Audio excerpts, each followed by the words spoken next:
வணக்கம்.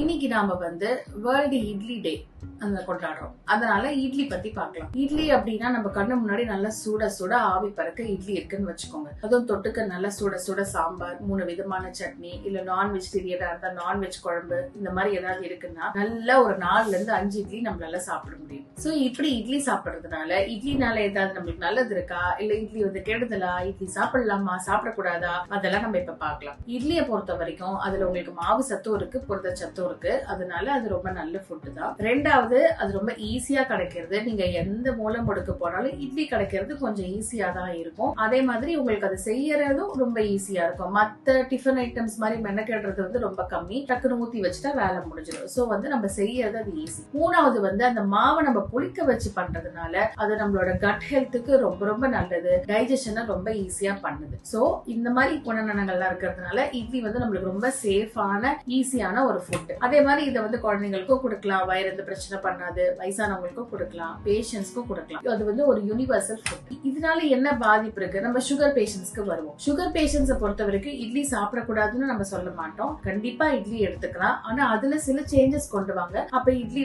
காமனா நீங்க எடுத்துக்கிற ஒரு ஃபுட்டா இருக்கும். முதல் விஷயம் டைமிங். இப்ப இட்லி எடுக்கிறீங்க அப்படின்னா நீங்க லேட் நைட் சாப்பிடுறதோ இல்ல நேரம் மாத்தி சாப்பிடுறதோ கண்டிப்பா பண்ணக்கூடாது. காலையில மார்னிங் பிரேக்ஃபாஸ்டுக்கு தாராளமா இட்லி எடுங்க. சரிங்களா? ரெண்டாவது, எவ்வளவு எடுக்கிறீங்கிறத பொறுத்து. 4ல இருந்து 5 இட்லி சாப்பிட்டீங்கன்னா கண்டிப்பா உங்க சுகர் ஸ்பைக் ஆகும். அதுக்கு பதிலா நீங்க ஒரு 2 இட்லி சாப்பிட்டுட்டு இல்ல 2 இட்லியோட கூட நிறைய சாம்பார், அதுல ஃபைபர் இருக்கும், புரோட்டீன் இருக்கும். அப்படி இல்லன்னா ஒரு எக் சாப்பிடுறவங்களா இருந்தா ஒரு பாயில்டு எக் எடுத்துக்கோங்க. இல்ல ஏதாவது ஒரு சாலட், ஒரு குக்கும்பர் எடுத்துக்கோங்க. இந்த மாதிரி ஏதாவது ஒண்ணு பேர் பண்ணி எடுத்துக்கலாம். இல்ல நல்லா புரோட்டீன் ரிச்சா ஏதாவது நீங்க கிரேவி பண்றீங்க அப்படின்னா ஒரு சுண்டலோ பருப்பு வேக வச்சதோ அந்த மாதிரி நீங்க அந்த இட்லியோட சேர்த்து எடுக்கும் போது உங்களுக்கு வயரும் ஃபுல் ஆகும், சுகரும் ஏறாது. மூணாவது விஷயம் நீங்க ஒரு 10 நிமிஷம் நடந்துட்டு அந்த இட்லியை சாப்பிட்டீங்க அப்படின்னா அப்பயும் உங்க சுகர் ஏறாது. சோ அந்த மாதிரியும் நீங்க ஃபாலோ பண்ணலாம். நாலாவது, எல்லாருக்குமே தெரிஞ்சது, சுகரை பொறுத்த வரைக்கும் உங்களுக்கு எப்படி ஏறும்னா நீங்க எவ்வளவு சாப்பிடுறீங்கிறத பொறுத்துதான். சோ குவான்டிட்டி கம்மி பண்ணிக்கோங்க. அதே மாதிரி பிளெயின் இட்லி போறதுக்கு பதிலா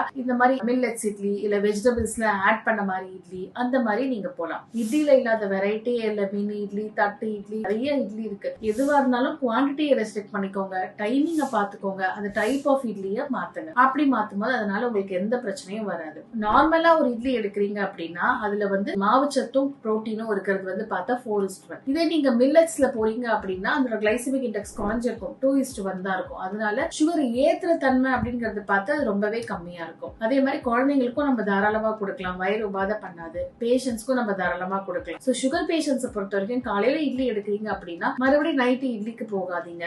அதுக்கு பதிலா இந்த புரோட்டீன் நிறைய இருக்க மாதிரி அடை தோசை, பெசரட்டு, கோதுமை ரவை உப்புமா இல்ல கோதுமை தோசை, அந்த மாதிரி நீங்க பேர் பண்ணிக்கலாம். அந்த மாதிரி நீங்க பண்ணும்போது உங்களுக்கு தொடர்ந்து மாவு சத்து சாப்பிடுற மாதிரி இருக்காது. அதனால சுகர் ஏறாது. அதனால ஜாலியா சந்தோஷமா இட்லியை சுட சுட சாப்பிடுங்க.